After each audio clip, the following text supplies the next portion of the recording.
Hello there everyone, welcome back, and I'm here to be talking about X-Men Dark Phoenix.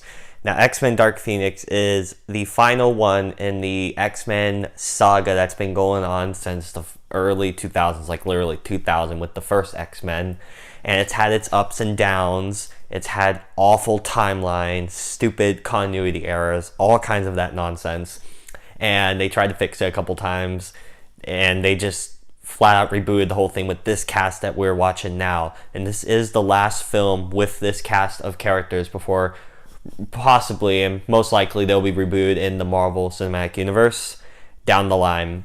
But as a last film, as we've been seeing, wow, it's been getting torn to shreds on like Rotten Tomatoes and all that kind of stuff. Like last I saw, it got like a 20 something on Rotten Tomatoes. And the audience score on there, which have been verified now, also looks really low, around the 60-something range. This is just insane.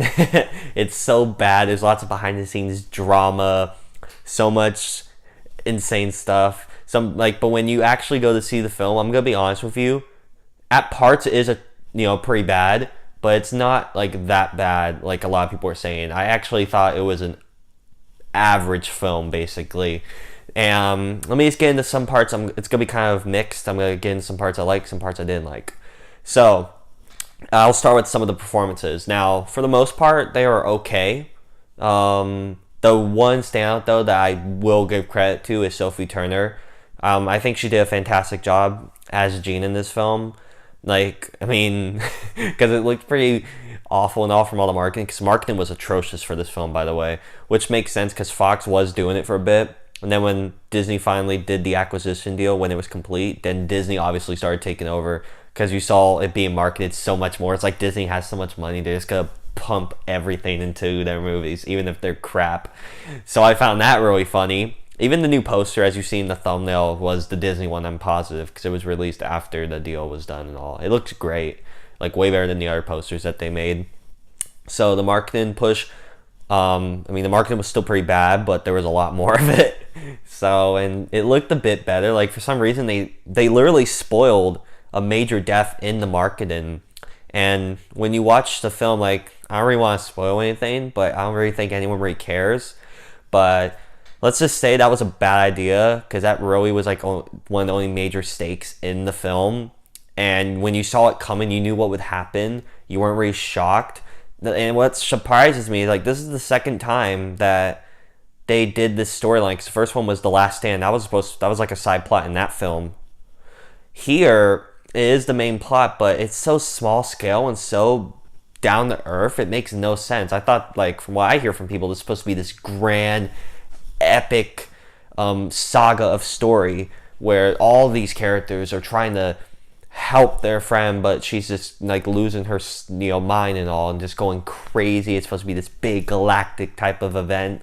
Here it's like, oh, small city, small town, oh, a train area, and it just felt really underwhelming. And also, like, besides her, I will give credit, like, I did honestly, they did Professor X dirty, because while James McAvoy did a pretty good job in the film, I thought I thought his character was awful in this and goes completely against how he has been. Like, they make him this egotistical, self-centered jerk, when even the old Professor X was not like that at all. The one from the other movies wasn't really like that at all. It just made no sense. Honestly, I really love Michael Fassbender in these movies and as Magneto, but Magneto really did not need to be in this movie. And it's pretty obvious. Like, they just shoehorned him in to a section that he's just kind of there by the finale. I'm like, he didn't need to be here, which is really unfortunate. Miss Jennifer Lawrence obviously did not care anymore about being in these movies, because it was so funny. And if you saw the trailers and all, when she left the film, it's supposed to be this sad thing and all, I was just like, oh, she didn't care to be here at all. It was hilarious, and I didn't really care. I felt bad for maybe Beast, but then I was like, I didn't really care, because I knew it was going to happen, and they spoiled it. So that was just like really bad on their part. And also, a lot of the action is, I'm going to be honest with you, besides that third act train scene, the action sucks in this movie. Like, it's really bad. Some of the other younger characters like Nightcrawler, he was there. Storm, she was there. Cyclops was okay, maybe. Quicksilver, they just wasted. He was in like 2 scenes and then gone for that the whole movie. I literally thought that he died until I saw otherwise, and I'm like, alrighty. It was just a kind of a mess. Like you could like by like the film has like its narrative and all, and then by the third act it completely just feels like different, which makes sense since I heard they reshot the entire ending.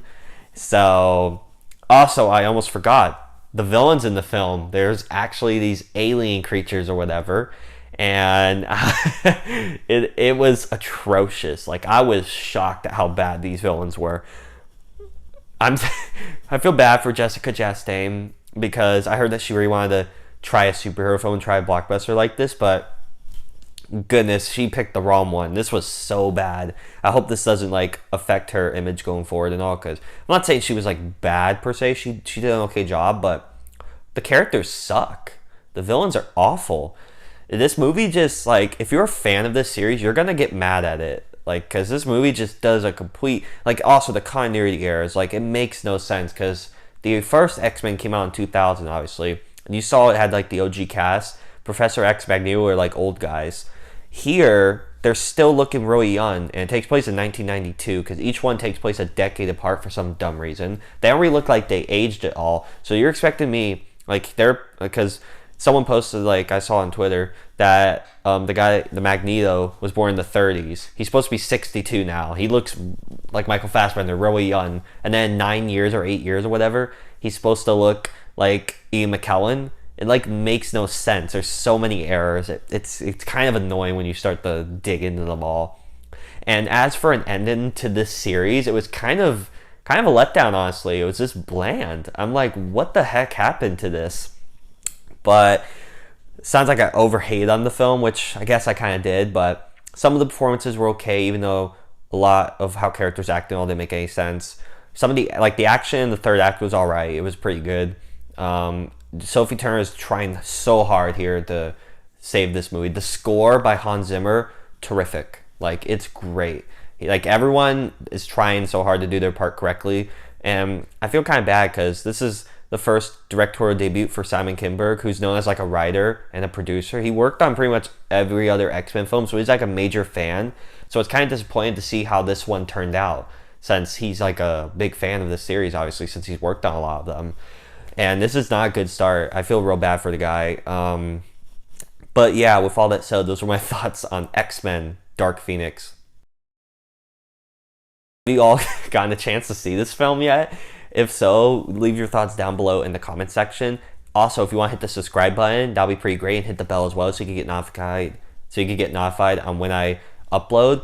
Like I said, if you want to comment down below, that'd be pretty great. And if you want to follow me on Twitter, it's SoarSable or @SableSoar. Again, I'll see you all in the next video. Bye.